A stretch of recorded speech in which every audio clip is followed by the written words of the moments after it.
Hello students, हम लोग इसके पहले देख चुके हैं कि स्पेसिफिक एंगल क्या होते हैं, कैसे उनकी वैल्यू हम लोग फाइंड करते हैं और कौन से स्पेसिफिक एंगल आपको पढ़ने हैं। तो उसमें हमने देखा था जो आपके सिलेबस में पढ़ना है वो 0 degree, 30 degree, 45 degree and 60 degree.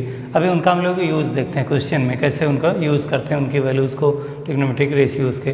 जैसे आपका एक्सरसाइज 8.2 है, पूरा आपके स्पेसिफिक एंगल पे है। जितने आपके एंगल्स आपके पढ़ने हैं, जो पाँचों एंगल्स पढ़ने हैं 0 से 90 तक, उनका यूज़ आपको पढ़ना है, उनकी वैल्यू आपको याद होनी चाहिए, तभी एक्सरसाइज 8.2 आपका आएगा।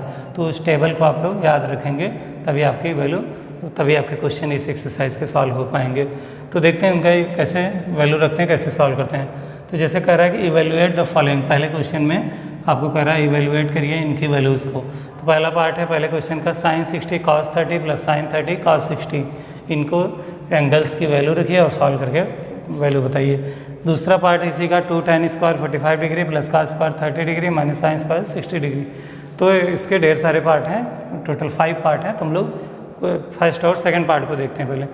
अब इसमें जैसे sin 60, सबसे पहले जैसे ही आपके इस एक्सरसाइज के क्वेश्चन को सॉल्व करेंगे, तुरंत आपको रिक्वायरमेंट होगी ट्रिग्नोमेट्रिक एंगल्स की वैल्यूज़ को। अब वहाँ पे आपको याद होना चाहिए, नहीं तो आपका क्वेश्चन कभी भी सॉल्व नहीं हो पाएगा। देखते हैं, जैसे sin 60 की वैल्यू होती है √3/2 इंटू cos 30 की वैल्यू होती है √3/2। एक बात ध्यान रखना कि 60 और 9, यहाँ पे साइन और कॉस, tan और cot, sec और cosec, अगर एक उनके एंगल्स का टोटल सम 90 डिग्री हो रहा है तो उनकी वैल्यूज़ हमेशा सेम रहेंगी। अगर sin 60 और cos 30 मिला के 30 और 60 90 होगा, तो इसका मतलब जो 60 की वैल्यू होगी वही 30 की वैल्यू होगी। अगर यहाँ पे 40 होता, यहाँ भी 40 होता, तब भी दोनों मिला के 90 होते, तब इसका मतलब जो 40 की वैल्यू रहेगी वही cos 40 की वैल्यू रहेगी, वही sin 40 की रहेगी। तो अब देखिए, sin 60 अगर √3/2 है, cos 30 भी √3/2 होगा, क्योंकि दोनों का एक दूसरे के इक्वल टोटल करने पे कॉम्प्लीमेंट्री है। कॉम्प्लीमेंट्री होने पे वैल्यूज साइन और cos की सेम होती है। प्लस sin 30 cos 60, अब sin 30 की वैल्यू क्या होती है 1/2 इंटू cos 60 1/2 होगा। क्यों? क्योंकि 30 और 60 90 हो रहा है, तो जो sin 30 होगा वही cos 60 होगा। इसको और सॉल्व करते हैं।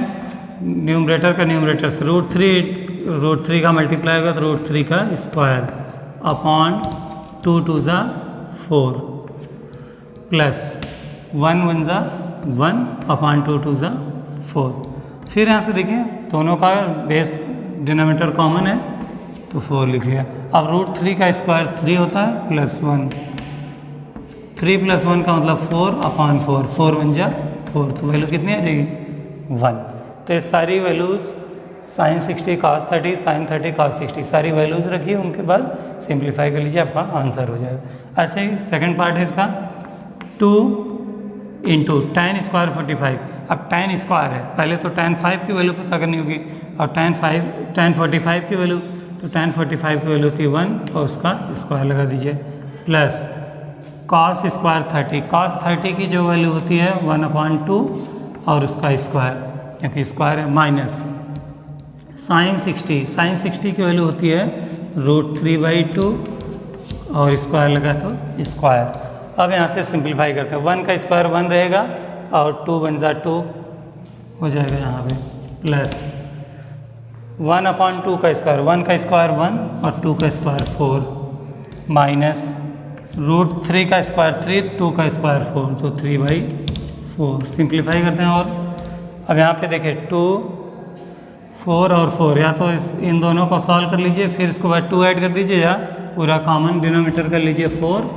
अब यहाँ से 4 दोनों जगह डिनोमिनेटर कर लिया, तो यहाँ 4 से मल्टीप्लाई करना पड़ेगा, 4 से डिवाइड, तो ये हो जाएगा 4 2 ज़ा 8 माइनस यहाँ पे 4 पहले से था, तो प्लस 1 माइनस 3, तो 8 + 1 9 माइनस 3 6/4 मतलब 2/3। ये आपका आंसर हो जाएगा। सॉरी, 3 2 ज़ा 6 और 2 3 ज़ा 6 और 2 2 ज़ा 4, 3/2 हो जाएगा। तो ये आपका सिंप्लीफाई होकर इतना आ जाएगा।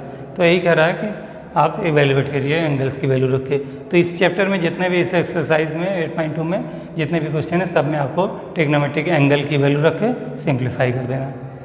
Thank you.